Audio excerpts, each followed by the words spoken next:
Your phone lights up on the nightstand. Someone is asking if you're still coming tonight.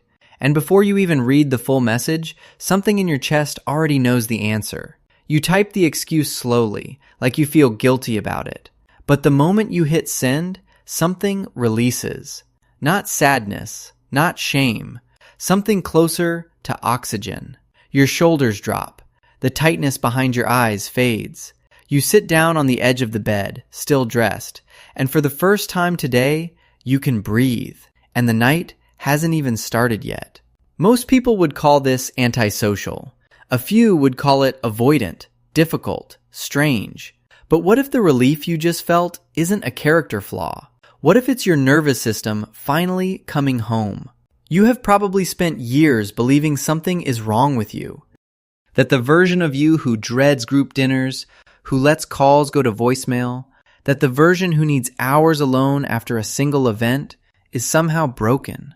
But that version of you didn't appear from nowhere. It was built, carefully, over a very long time. And it was built for a reason. But to understand why this relief feels almost physical, you have to go back to one specific age. Think back to being around 9 years old. Not every home at that age felt safe in the same way. Some kids came home to loud arguments that could start over nothing. Some came home to a parent whose mood you had to read before you even took your shoes off. Some came home to a silence that felt heavier than noise. And some kids learned, very quickly, that the only space where nothing could go wrong was the space they were in alone. No one to misread, no tone to monitor, no situation to navigate, just the quiet of your own room, your own thoughts, your own rules. At 9, that room wasn't lonely. It was the safest place you knew, and your nervous system has never forgotten that. Some psychologists describe one version of this as childhood emotional neglect. It does not always look like a painful home environment. Sometimes it looks like a house where nothing terrible happened, but nothing emotionally safe happened either. No one yelled, but no one asked how you felt. No one hurt you, but no one noticed when something already had. When we grow up in environments that feel emotionally unpredictable, the brain learns to treat other people as variables. It sees them as potential sources of tension, mood shifts, or conflict that require constant processing. Your system doesn't switch off just because you're an adult now and the environment is different. It still treats a crowded room the way it once treated a volatile house.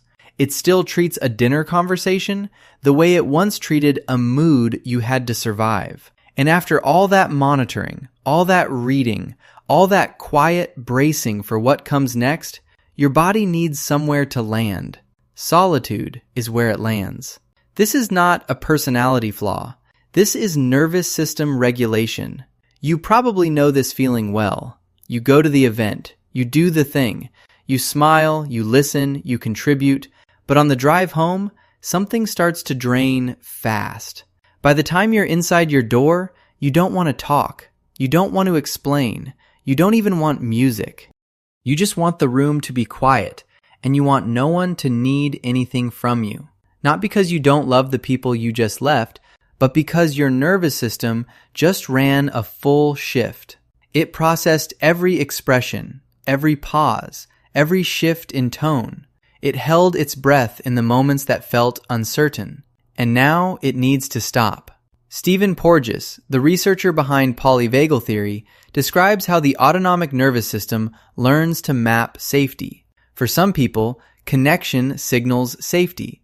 For others, especially those who grew up in emotionally inconsistent environments, solitude signals safety. Your preference for being alone is not social failure. It is the recovery protocol of a system that learned early that people require energy, and that energy is not unlimited. That phone on your nightstand, still glowing with an unread message from someone you actually care about. You are not ignoring them because you don't want connection. You're ignoring them because you have nothing left to give tonight. And there is a difference between those two things. Consider this for a moment. There are two very different kinds of wanting to be alone. One comes from sadness, from feeling like you don't belong anywhere, like no one wants you, like withdrawing is the only option left. That kind of solitude aches. The other comes from something quieter and older. It is not running away from people. It is returning to yourself. You are not afraid of connection. You are not incapable of closeness. You simply grew up learning that the only place where you didn't have to perform, brace, or manage anything, it was when you were by yourself, and that place became home. The nervous system, still forming during childhood, begins to calibrate toward hypervigilance in emotionally unpredictable environments. It learns to stay alert, to read rooms, to anticipate. And when that same system finally steps away from the people it has to monitor, the relief is physiological. It is not antisocial. It is the exhale after a very long inhale. You are not cold. You are not broken.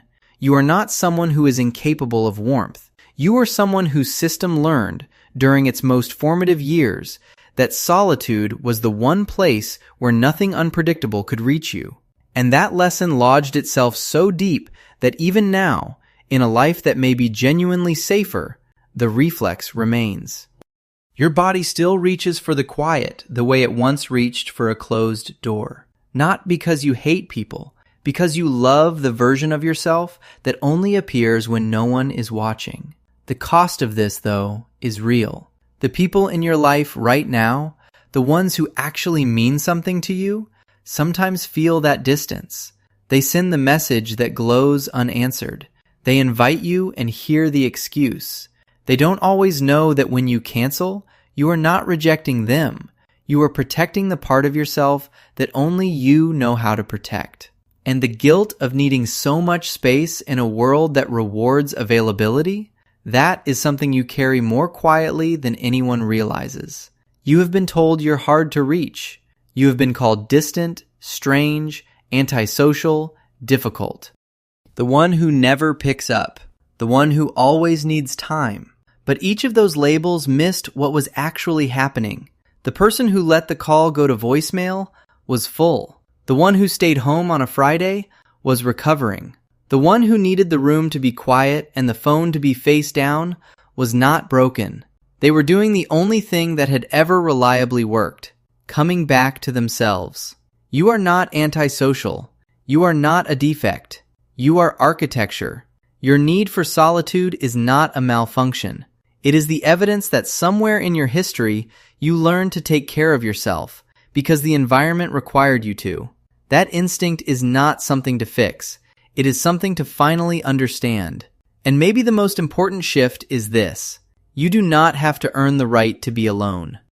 You do not have to apologize for your limits or justify your quiet to everyone. You are allowed to return to yourself, not because something is wrong with you, but because something in you learned very early exactly what you need. That phone on the nightstand will still be there tomorrow. The message will keep. Tonight, the quiet is allowed to be enough. And if any part of this felt too specific to be a coincidence, the relief, the guilt, the room you always needed, you are not the only one who grew up needing a door to close. If you had to describe what your solitude feels like in one word, leave it below.